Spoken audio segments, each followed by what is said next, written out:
豆浆喝腻了，试试这款银耳胡萝卜豆浆，特别适合经常熬夜看手机的宝宝。黄豆40克，银耳小半斗，提前用清水泡发。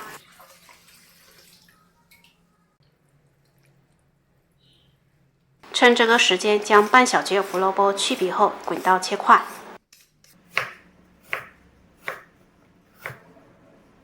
切好输入盘中。泡好的黄豆、银耳多清洗几遍，清洗干净。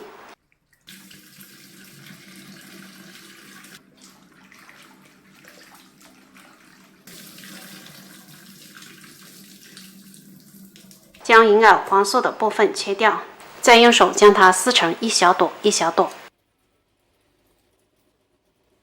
切好的胡萝卜倒入破壁机中，黄豆、银耳也倒进来。加一小把枸杞，800至1000毫升清水，1小勺白糖。盖上盖子，按5股豆浆模式，边煮边打。这个破壁机最大的好处就是打出来的豆浆非常细腻，而且打好就能喝，不需要再次熬煮。早上准备好材料，方便又省事。打好的银耳胡萝卜豆浆倒入容器中，撇一撇表面的浮沫，就可以开喝啦。银耳胶质满满，胡萝卜、枸杞有丰富的维生素和胡萝卜素，黄豆植物蛋白也非常丰富，整体口感细腻顺滑，营养好喝，而且老少皆宜。